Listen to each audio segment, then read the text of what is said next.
name is Guy Calisi, and you're listening to the Older Bulls podcast. Today, I have my co-host with me, long lost, Chris Antozic, all the way from California. So welcome tonight, Chris. Thank you. Glad to have you here. Tonight, we're going to be talking about not living a sloppy life, men. And I just want to... I'm in trouble. Yeah, right. No, it's more than that, Chris, and you know that. We're talking about physically, mentally, emotionally. We're talking about preparing and planning and coordinating and feeling good about who you are. And what I'm talking about is looking the way that you want to feel and living your life in a way that presents it that way. So when I was young, I remember when I wasn't feeling good. Whatever it was, whether it was grammar school, junior high school, I remember looking through my closet and finding something that I could put on that would make me feel the way that I wanted to look. And I remember there were a couple of things, whether it was bell bottoms, it doesn't matter. I mean, we grew up in the 70s. Oh. So, it was kind of messed up, the things that we had to choose from, but it helped.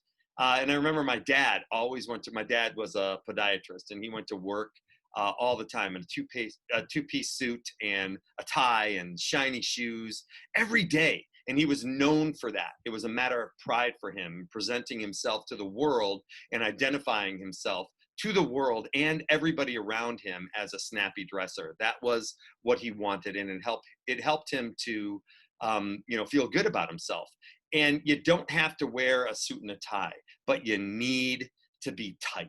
You need to have it together. You need to care about what you look like.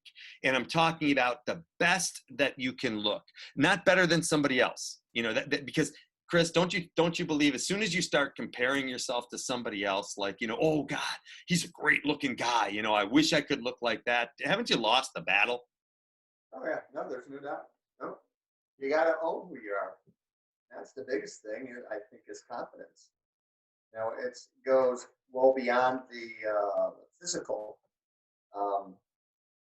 because you could see for powerful men, they're not always the best looking, the best physiques. No, but definitely.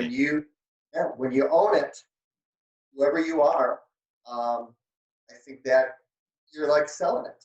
I guess is what I'm trying to say. I talked about it in another episode, Chris, and, I called it a lot of different things. I called it charisma.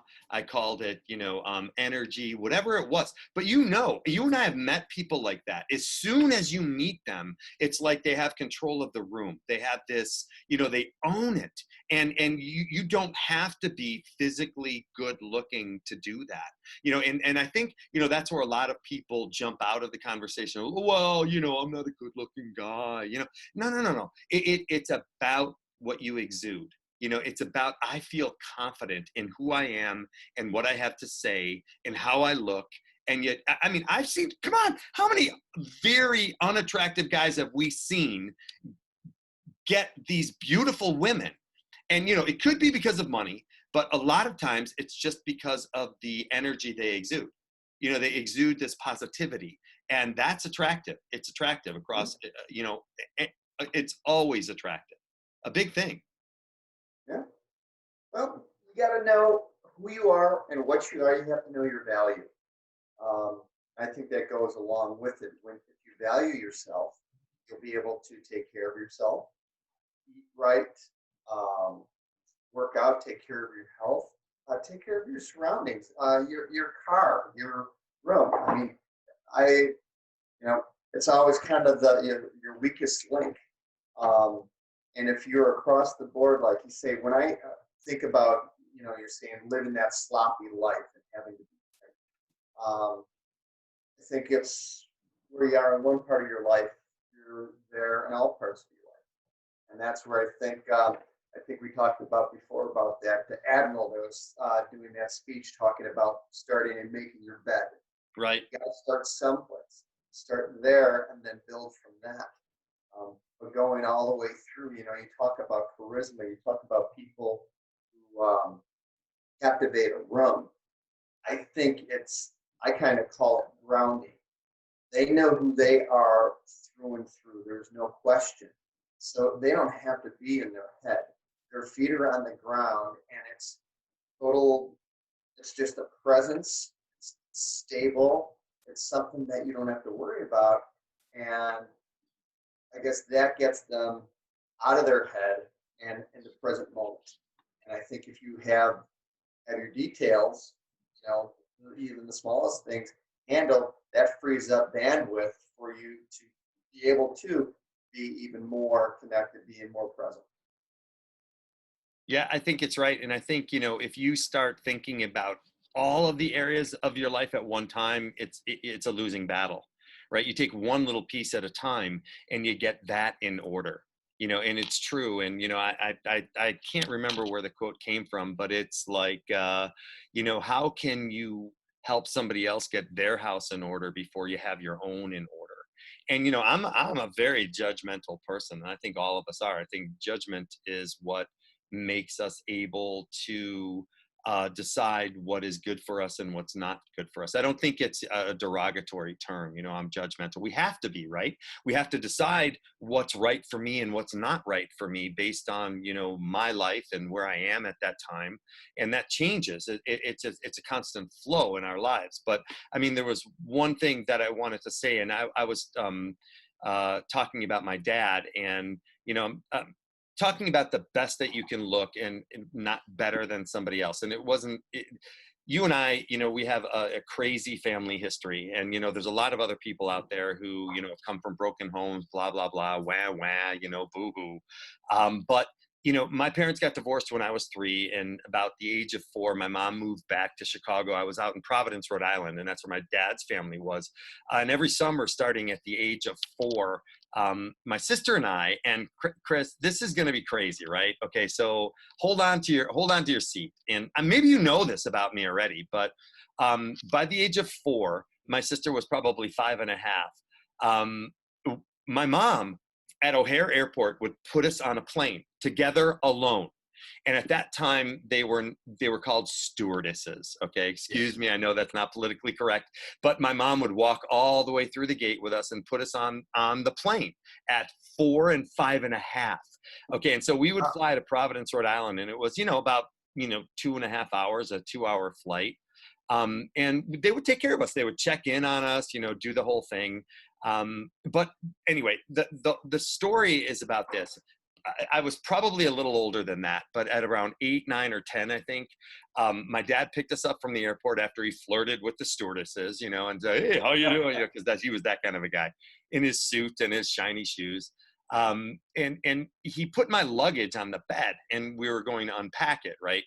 And my dad opened my suitcase, looked at it in total disgust, Chris, just total disgust. I'm like 10 years old, okay? And he dumped it out and said, "You're going to refold everything and you're going to do it the right way." Okay, so I had to repack my suitcase. I'm at my destination. Okay, so I'm there, but now he's made me take everything out. I have to repack my suitcase and do it the right way. Everything as though I worked at the Gap, like I was in retail sales, with that little cardboard thing in there. But Chris, this is what I'm saying. After that day, I put my shirts, after I folded it, I took everything out, I put it in the drawers in the closets for the summer. He made me snap my shirts before I folded them, snap my pants before I folded them. But he changed my life that day, because in a small way, it was a huge, powerful moment for me, because to me, that defined something. That means I cared about what I was doing. And now to this day, when I pack my wife's suitcases too. My clothes on the other end come like they've been pressed in the suitcase. No, really. And it is an amazing thing. And even though I hated my dad for that hour and a half that I had to repack it, that teeny tiny moment changed my life, just about caring, and it was really just an amazing thing. So, I can remember in college in your room. I remember your closet, your sweatshirts, all nice and stacked. And so stacked and folded. It was like going into a store, right? I mean, you look at it, you want to be able to see what everything looks like. And to me, I didn't do that to impress you, Chris. I didn't even know anybody else noticed. To me, it was about me. It was not living a sloppy life. It was, I cared about the way the stuff looked. It was the way I presented to the world. And that's really what I wanted to talk about. So, I mean, those things were really, they were just important to me. And I owe that to my dad. And he taught me in, those small things, they mean a lot, and they make us who we are, all those little things. And if you can't do the small things well, good luck doing the big things, right? Let me ask you Everybody like, this. yeah, Um, on the negative aspect of that. yeah, yeah. Growing up when things aren't in order, because sometimes things just can't be in order. What is your True. True. What do you do with that?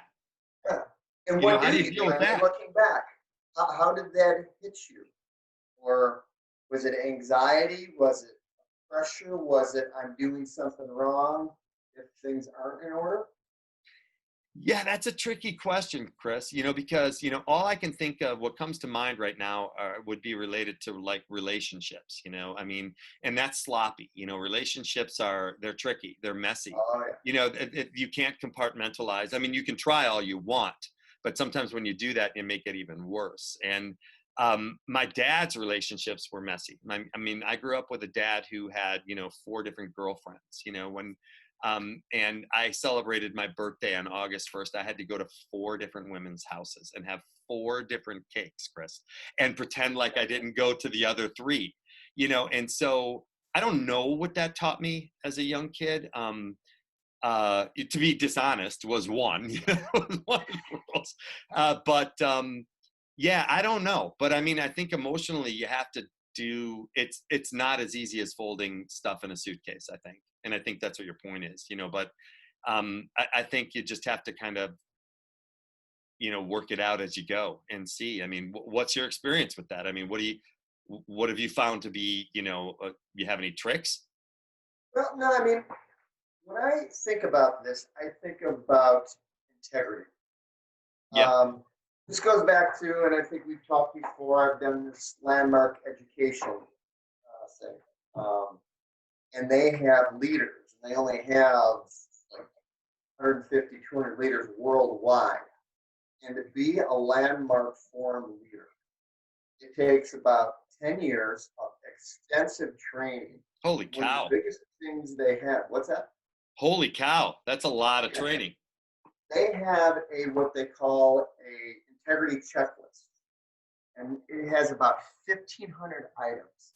And before they can be a leader, because they are so insistent on being present, Yeah. um, when they're leading Mindful and a group, present, right? Is that what you mean? Mindful and present all the time? mindful and present, that they can't have anything out of order. So they have this huge, they go back to calling back people from childhood, cleaning things up. So it's Yeah. integrity in a span of not only every single thing, in its own place and order, but relationships, promises, stuff like that. And I'll tell you, I really, be it being unkempt, be it being disorganized, um, it weighs you down. Every little piece weighs you down. It's like an anchor. I remember this was a few years back. I owed the child care. They needed they needed the shot list or whatever that Lexi, my youngest, had her shots. Oh, the So immunizations you're talking about? yeah, immunizations. Yeah. Yes. And so every time I go in there, they'd ask me, and then they'd ask me, and it's going on in a month and 2 months. I found myself, a grown man, almost trying to slide by and hide from this little 20, 21-year-old girl working the desk. I mean, literally feeling small. And I remember when I finally got it and brought it in the next day, I think I walked a foot taller. Just having that one thing Yeah. taken care of. Yeah. Because it does. It comes to your integrity. It comes from. I think it pulls on your bandwidth. I think it knocks you off. And all of us as humans. I mean, we have many things that are out of order that are sloppy. Promises. I have a daughter. But I don't pay her allowance on that. I mean that. Imagine how she's looking at me. So it's not only for ourselves, but it's for others. I tell them to go clean up the room. Like, yeah, Dad, you see your desk in your office. And I come up with all these excuses, but I'm like, what kind of example am I setting for these guys? I Yeah, no, tell I them to agree, clean Chris. stuff up, That's but the whole you thing I was do that. talking about, the planning too. The planning and preparation. I mean, that's a big part. And I think that's what we want to do with our kids, right? We want them to be in positions where they can be able to plan and prepare. And we have to put them in situations where they can do that. And I think you have to lead by example too. And, the thing that I learned from my dad from that whole thing was I learned that all things matter, and intention is important, and nothing was accidental. I mean, it's funny. The thing that really ticks me off is when a person is good at something, whether it's emotional or whether Mhm. it's, hitting a baseball, throwing a ball or whatever. And somebody's like, oh, you're just really good at that. What, do you think I was born that way? Do you think like that didn't take a lot of work? And Yeah. people just want to push it off and like, oh no, you're good at talking to people, guy. You know what? I am a closet introvert, Chris. I really am. When I go to parties, I hit and run. I like to control the situation. I Yeah. am not a total extrovert. I like to be in, and I hit and run. And when things don't go the way I want them to, I leave and I go to another crowd and I talk. But, when people think that you're just good at it without any practice, that's Mhm. just a lie. It's not true. And then you don't give people credit for the things that they probably had to work really hard to do. And I think enthusiasm is a big part of that too. And I think, we all need to find it, and no matter whatever it is we're doing, if we want to live our lives as men of character and integrity, we need to be camera ready every day, is what I tell all of my students. And having dignity and self-respect in all areas of our life that you're talking about, and it all matters. And anybody who says it doesn't, I think is wrong. I really, it doesn't all matter to the same degree, Chris, but it does all matter. And that's how we build this thing that you're talking about, this integrity thing. And if we don't, we as men, I think, have a responsibility to each other to bring the best out in one another and to help people, um, you know, not be sleepwalkers, Chris. I mean, I really, I'm so sick of it. And instead, I think we need to encourage them, like you did with me about finding the love, encourage them to be something more than they think they can be themselves. And that's really what I really wanted to get out of this conversation with you and I wanted to talk about just being able to encourage each other, because it's hard to toe that rope yourself, right? I mean, your marriage is tough. You've got kids you got to deal with. You got a job you got to deal with. And it is hard to be up all the time and to be enthusiastic. You got to find something, and you got to dig deep sometimes, you know? I think everybody looks at the other guy, says, Yeah, "Oh, wow, he's so together," and I think totally. that's one of the biggest cop outs. Right. Is, "Oh, he's a natural. Oh, he's It's just easy like for him, that." right? Yeah. And I have my girls. I get my 6 and 11-year-old. I'm no good at this. I'm no good at that. And one of the things I use, and it's a Denzel Washington movie, Man on Fire, where he's talking to this young girl who's a swimmer, and he's like, "Do you ever win?" And she's like, "No." She goes, I'm too slow." He goes, "You're not slow." He goes, "You're not slow. You just get off the blocks." Right. And Yeah. she goes, "Yeah, I'm just not a good swimmer." He goes, "No, you're untrained." And so when he's coaching her, he's like, "Are you trained or untrained?" And I keep telling my girls that I was out today with my 6-year-old playing tennis. Same thing. She first started going, she missed it. Oh, I'm no good at this. I'm like, "No, you're untrained. You got to train." And Right. I think that's where you got to do the work.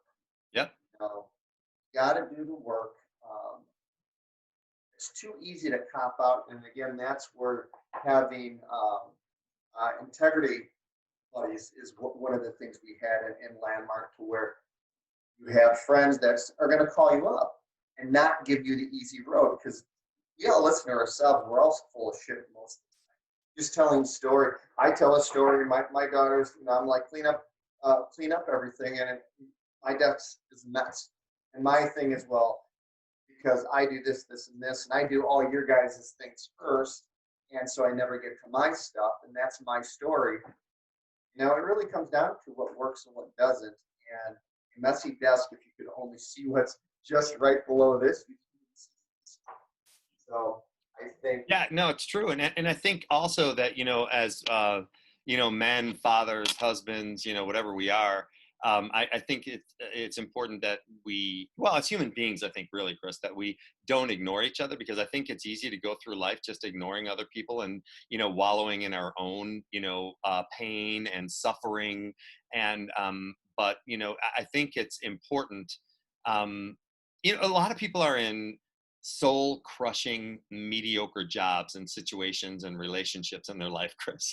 That's the reality. It's not this Facebook reality that people want you to believe, but it's the soul crushing stuff. And I think we need to help each other find like the momentum that we need and the enthusiasm we need to encourage each other to define our purpose, or not define, even find our purpose in life. And it could be that you want to be the greatest father to your children. It could be that, and there are some people who want to do that. It could be that you want to be the greatest, spouse to your wife or your husband. It doesn't matter, but we need to help each other find, I think, that what we need to do. And how do you want to be seen, and how do you want people to describe the person or the man that you are? And I think all of those things, and you're not doing it for that reason, but I mean, I think when you're thinking about it, that's kind of inspiration. Like, think about your obituary. How would you like people to write your obituary for you? And it can't be bullshit. I mean, it's got to be really, how do you want to be remembered as a man, or as a human being, as a father, as a husband?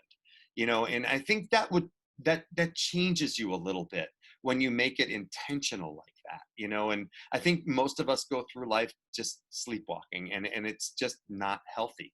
You're thinking that the every day doesn't matter, but it does, again, to a different degree, but it really does. no, I think, like you're talking about working out or doing something along those lines, because people look in, when it looks so easy Yeah. for someone, they kind of, I can never do that, and once they learn that actually it's not that easy, it is a lot of work, and this But it's is about how, discipline, Chris. Discipline. That's it. yeah, And that's hard. yeah, no, that's something that, and once you can see that someone else did it, then maybe you could think that you can do it. Because if you are having a misconception that it just came natural and just happened, there's no way you think you can do it. But once you get into these dialogues, and like we always say, kind of bury yourself and give of yourself and tell you how the struggles that it is. I think it helps other people to take a look and say, maybe I can do that.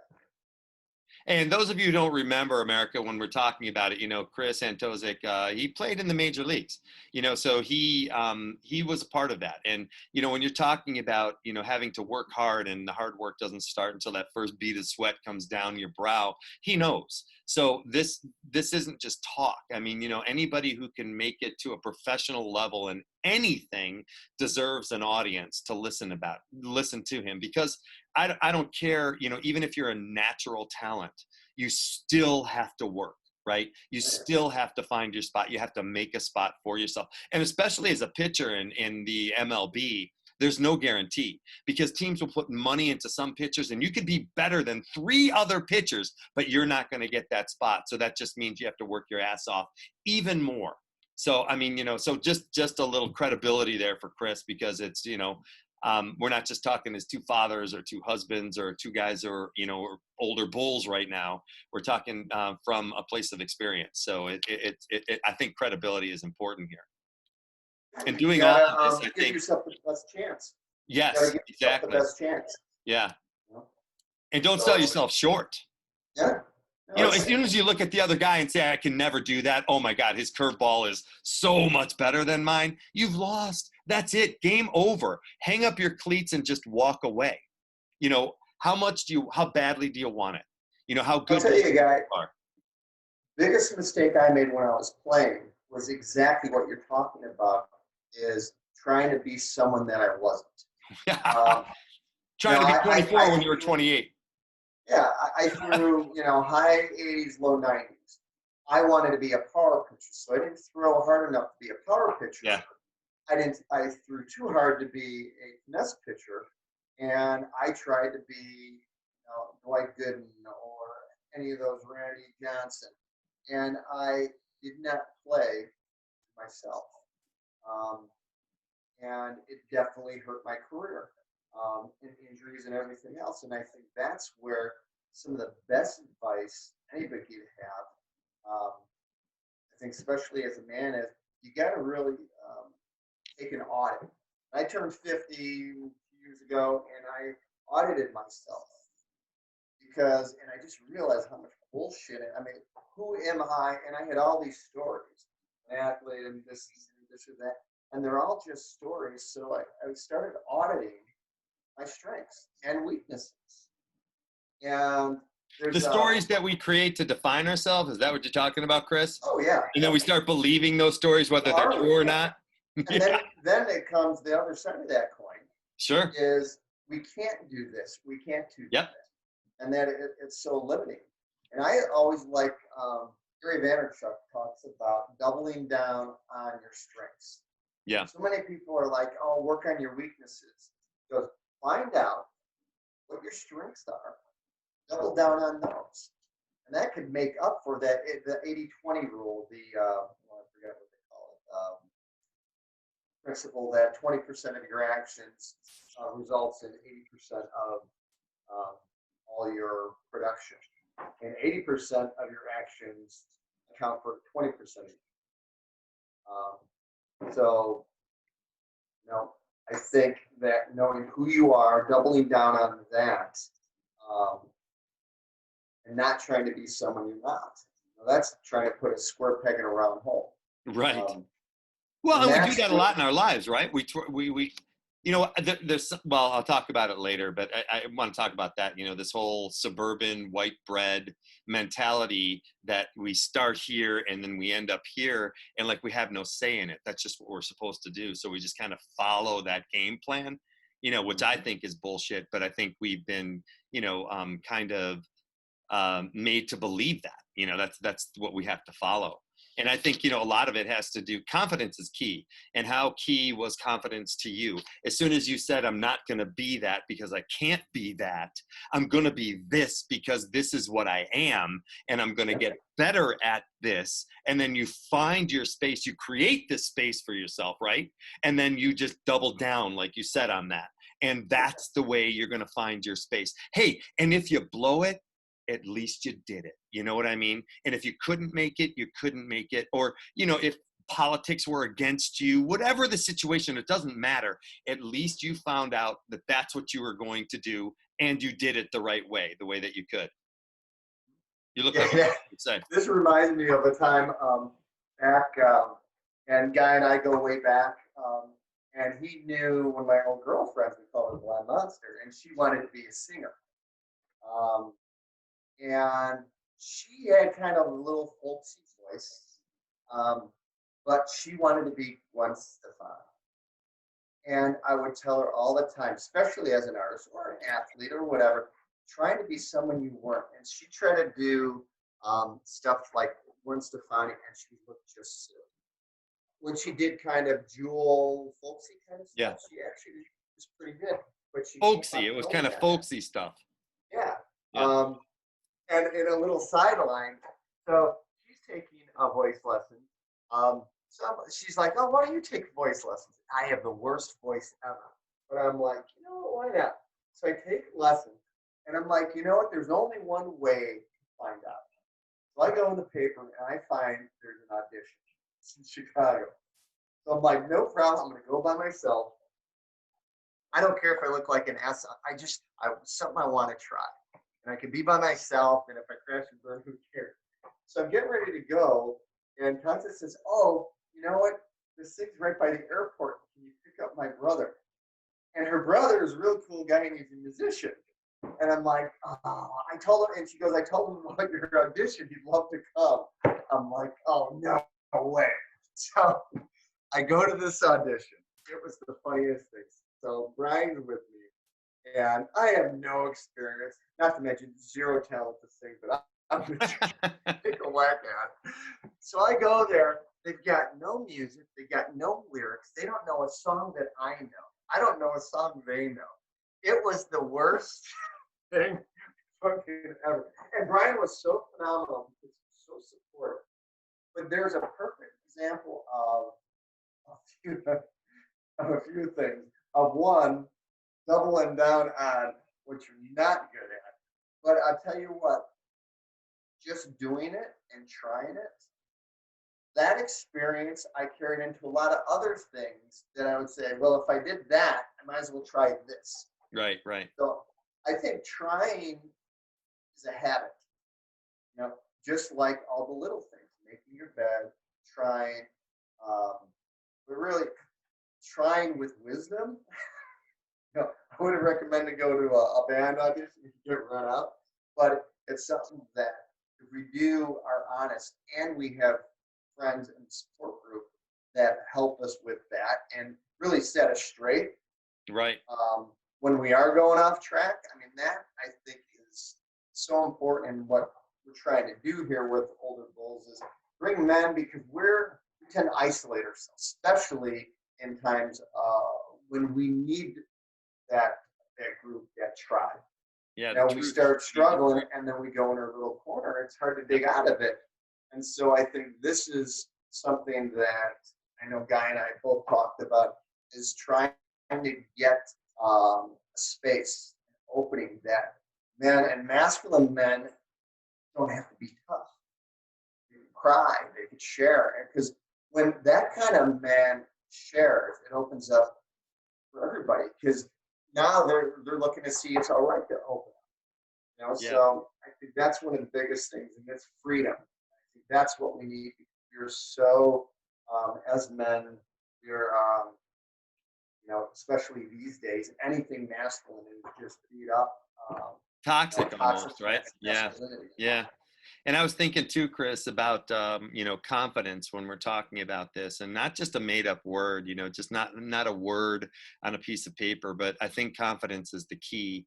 And the only way that you can truly be confident is if you have experience, in your life, and so.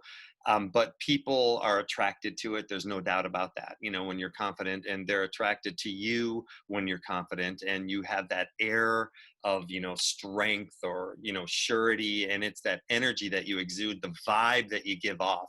People just pick up on it and want to find out more about you, or want to be near you or be with you. And I've thought about the people that have been that way in my life. And I mean, when I met you the first time at Illinois State, I mean, I think, that was one of the things that, and you don't know anything about the new person that you're meeting. You just know, within the first 5 minutes, whether you're going to continue on with that relationship or not, right? I mean, it's so easy, just like that, to say, that's not even somebody I want to, follow through with. But there's, some kind of, for lack of a better word, magic. It's energy, there's something there. And I felt like you and I were kind of, cut from the same cloth, and we'd be on our soapboxes, listen, anybody who we'd get to listen, it would be great. And some people would laugh at us and, they just weren't ready, to hear from us, but it didn't matter, and so to me, it's the same thing between men and women, that attractiveness that we're talking about, in this energy that attracts us to one another. I think what is it that attracts you to somebody that you decided you want to be with, and it's just a kind of a crazy thing, and I think it's important, so anyway, to me, if we talk about that confidence, it's you going into that audition. I mean, you weren't thinking it through. But isn't that the great thing about being a boy or a man? We leap before we look, we're like, Yeah. whatever, I can handle this, I can do this, no big deal. Mm-hmm. No, and I think confidence isn't knowing you're the best. I think confidence is just knowing what you Right, are. And when you could be with that, that's confidence. If I have a car that only goes 100 miles an hour, but I know I can rely upon that. It right, doesn't have to go 300 miles an hour and, win every race. But as long as I know what it is, grounded, I know what I can work with. Like I talked about with employees. right, You know, I don't need the perfect employee. I What you need is consistent employees.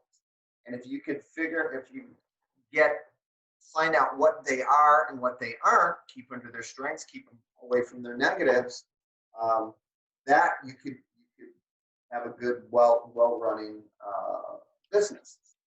So you really gotta know what you have, know your strengths and weaknesses, and again, I agree with doubling down on your strengths, and you can work on your weaknesses. But I would do the 80-20. Um, you know, as a teacher, I can't call them weaknesses anymore, Chris. I have to call them challenges. Just oh yeah, FYI. Yeah, okay, weakness. yeah. I mean, I write reports, and I put strengths and weaknesses on there. I get corrected all the time. It has to Oh be boy. challenges. And it doesn't matter, it's the same thing, right? But I mean, what is challenging to you? And I have no problem with that, because that's not pretending like it's something other than it is. It is a challenge. It's challenging for you to do this, and I get it, but it doesn't mean you can't. What it means is it's going to be harder for you than maybe Joe here. And that doesn't, and what I'm saying is, a lot of the kids that we see today is they see that as impossible, rather than it's just harder. And the difference between impossible and harder is the amount of work that it takes to get there, right? And they're like, no, I just don't want to work that hard. And it comes to what you and I have talked about, willing or unwilling, to do it. And that's it. So, Guy, when you came up with this topic of sloppiness, Yeah. So what is kind of your take on being or getting unsloppy? Well, I first of all, I think it's our job as fathers, to direct our kids, because I think it has to be laid down early. And you and I have talked about these, beliefs that we have for the rest of our lives that are laid down before the age of 7, and I think it's important for you to at least instill in your children, fathers anyway, that all things matter. It really does. And the way that you present to the world makes a difference. And there's the expression that oh, don't worry about what other people think. I'm not worried about what they think, but at the end of the day, you're putting your signature on everything that you do, not literally but figuratively. So you hand in a sloppy paper, you hand in a proposal to a client that's sloppy, that isn't, you haven't really done the tighten up on it. That's you presenting to the world, right? And that's how the world sees you, fair or not. It doesn't matter. So what I'm saying is, we were talking about cars, right? You were talking about how does it manifest itself. And when I was a teacher, my early years before I had kids, we would take kids from school in our personal cars, wherever we were going. And they, Chris, I'm telling you, and you know how I am. So, not like the rest of America, but you know how I am. So my car is pristine, inside, outside. I purchased one new car in my life. That's it. Never had. All of my cars I used, but you wouldn't be able to tell it. Okay, so they're in the back seat, and there's 3 of them in the back seat looking like, they said, Mr. Khaleesi? I said, yeah. They said, do you have any kids? And I said, no, I don't. Why do you ask? Because your car is really clean. And I said, you know what? Even when I have kids, my car is going to be clean. And Chris, hand to God, it is. And it has been that day. I just had a conversation with my 18-year-old daughter. She has a car that I don't call hers. I call it the Khaleesi third vehicle, because she didn't pay for it. She gets to drive it. And I said, Cecilia, I'm going to tell you one time. Look at me when I'm talking to you, because this is really important. Treat the car like it's mine, like you're borrowing it, okay? Because you're living like a slob in that car. Don't do it. Don't become one of those people, Cecilia, because you're going to have one more chance. And if I go into your car one more time, I need to drive it, and it's like that, you don't have a car anymore. So, I mean, and to me, and that's what I'm saying. So in our lives, I think we owe it to our kids first to show them what it's like. You were talking about, leading by You know example. what? You're talking about cars. Yeah. I got to tell you a story. So I had a business partner, Uncle Joe. We had a cell tower business, and so the company bought And me this a was really in California, nice. right? No, this was in Illinois. Oh, My holy cow. first cell Chris company. is from Lake Zurich. Shout out to all you Lake Zurich people. Yeah, baby. Yeah, we were ComForce Communications.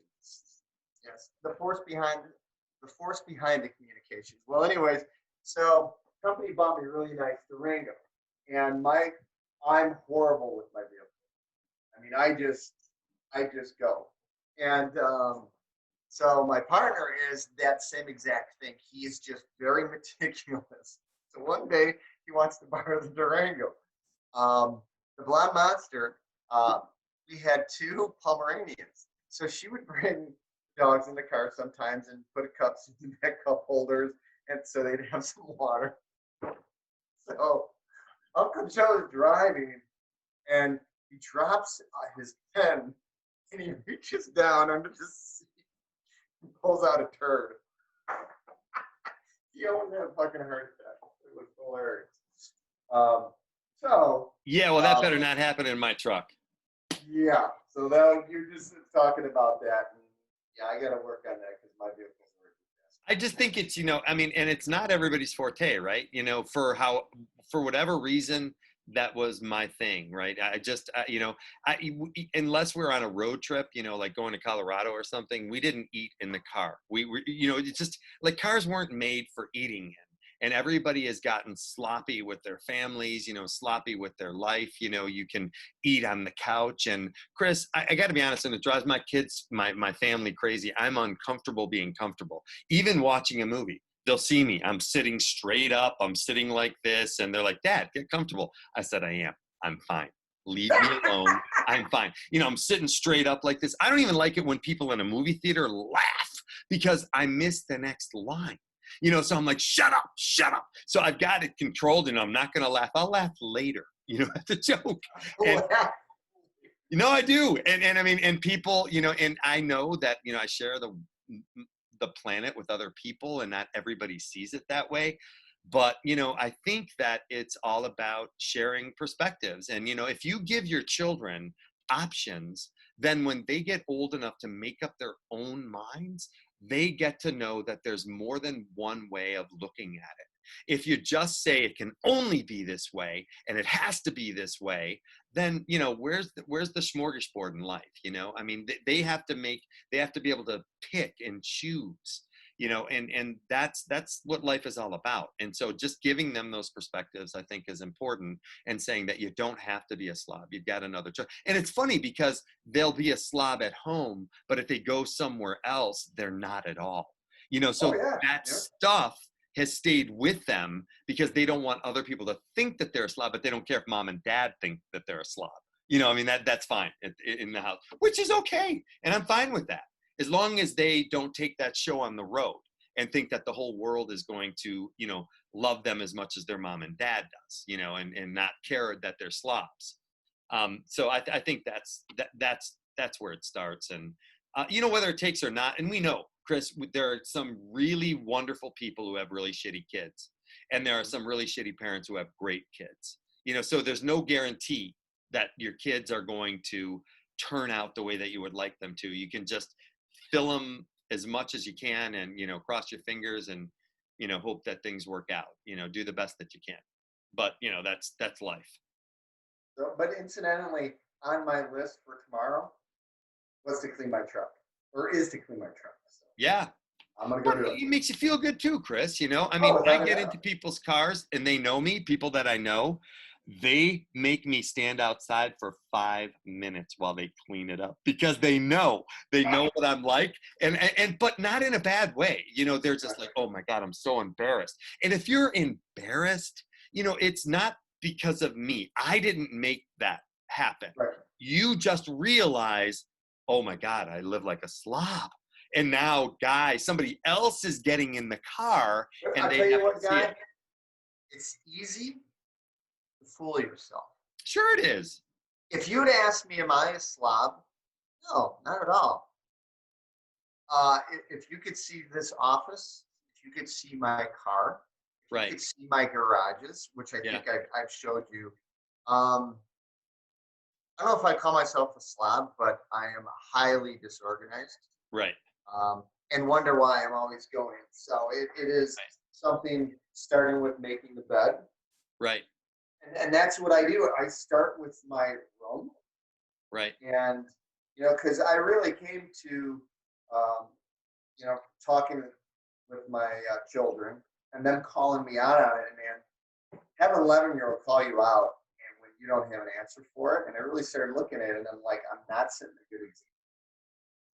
It's killing my productivity, my peace, my everything, and it's something that really got to get on. But I want to say, Chris, and I told you this before, and I think all of your parents who are out there, I don't believe in the do as I say, not as I do thing so much. But I think when you're trying to set a direction or a path for your kids, that there is a certain amount of that does happen only because, and just wait, America, this is a big thing, that our lives are much more complicated than our children's lives. So it takes more to do. And if you are trying to instill something in your children that you don't really believe in or you don't really subscribe to, that's different. But if you're just in a place right now where it's hard for you to do this right now, but you still believe that it's right, it's like the kid who says, why do I have to make my bed? I'm just going to sleep in it again tonight. Okay, you see, you're missing the point, Junior. The point is that you make your bed because you're getting out of it, and that makes you feel good. You've accomplished something right at the beginning of the day. And you look at it, the corners are tight. Doesn't have to be military where you drop a nickel on it and it bounces. But Snap the t-shirts. yes, no, but it's about making you feel good, Yeah. about something that you've done. And how simple of a task is that? It really is. But again, to that point is the opposite when you get into your Durango and it's embarrassing to have anybody else drive in the car with you. That should be speaking volumes to you about it as well. You should be saying, oh my God, I'm living my life like this, and only because I'm in a bubble. Nobody else is in this car with me. But when I think about it, if I had to drive my mom or if I had to drive my Oh yeah. boss, I would be really embarrassed right now. And the only problem is when you can't make that connection, where you let somebody get into your sloppy car, with a turd on the bottom, and you don't even care. It doesn't even come to your mind, But all of that being said, those are the things that I think about. If you can think about it and you know that it's wrong, then you probably need to reassess and do something about it. Mhm. So But this has been sloppy a life. great talk because this is high time. I'm just getting done with a very busy 3-4 months, and it's time to get into order. Yeah. Dude, I am sloppy all over. Yeah, and it's easy to do, Chris, because we are collectors of stuff, and we have a lot of stuff, more stuff than we need, and it's what is it? A first world problem, right? Oh, Because we've got all of this stuff that yeah, we don't too even much. need, and we're collectors of stuff. But it's easily fixed. It really is. And sloppy is about physical too, Chris, right? You Oh and yeah. I, we work out. We love working out. I think it's a big part of, like I was talking about, wearing clothes that make you feel good. Well, if you have a body that makes you feel good, and I'm not talking about Mr. Universe, you don't have to be that. And when you're comparing, I'm talking about working out so that I hate when people look in the mirror and judge themselves, or look at people who they want to look like and then judge themselves and say, well, I'm not that great. No. It's about your only competition is who you were yesterday, and do I feel better than I did yesterday? And Right. how can I keep this going?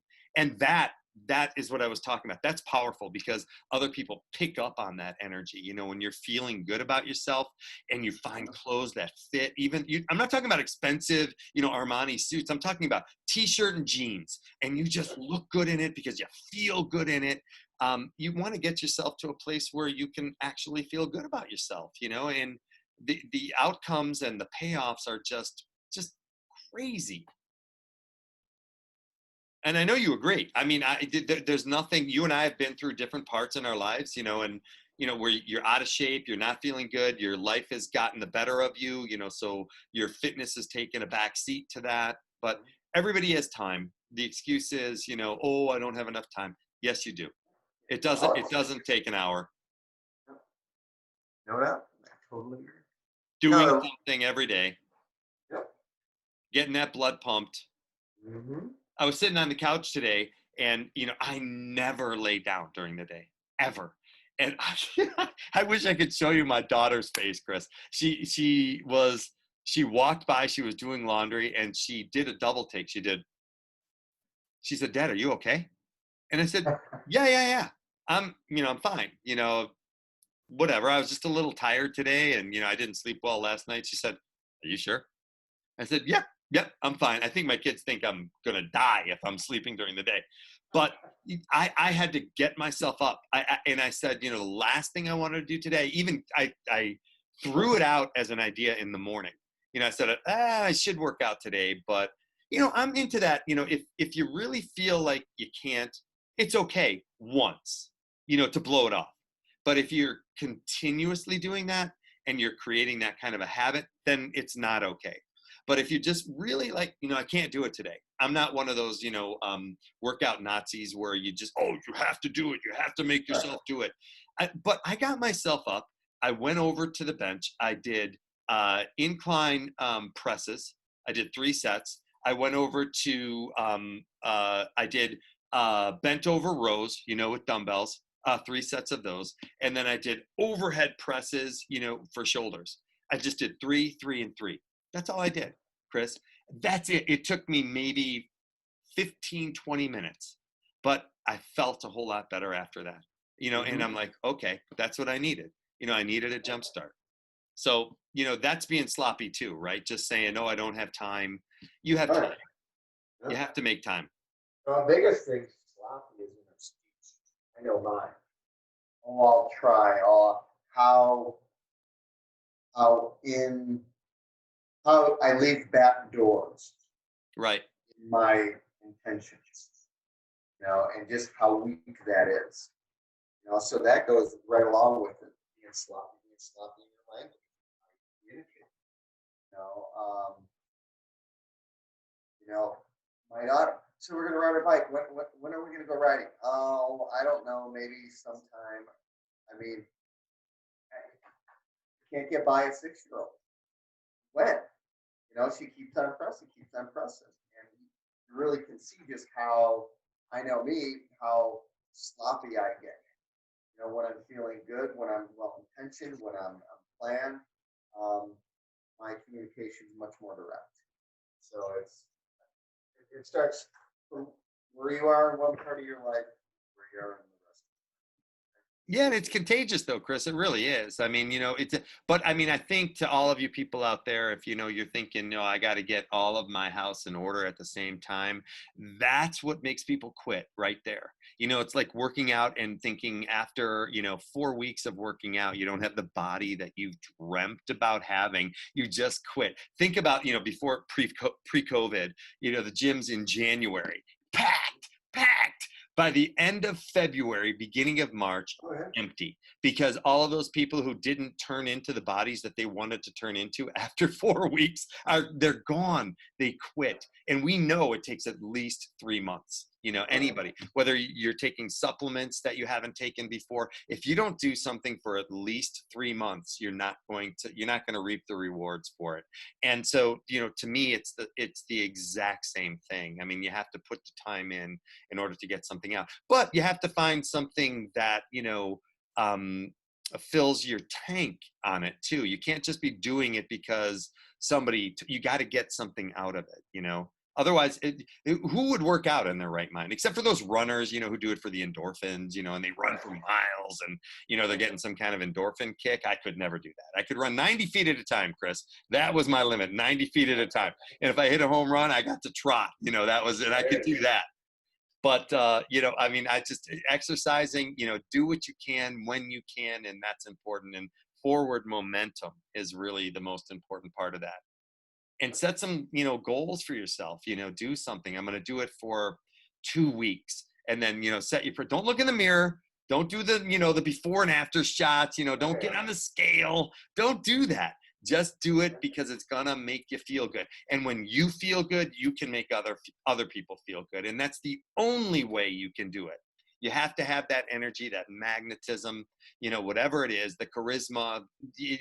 It's you have to fill your cup. And if you can't fill your cup, you're never going to be able to help anybody else fill theirs. You're worthless, I think, right?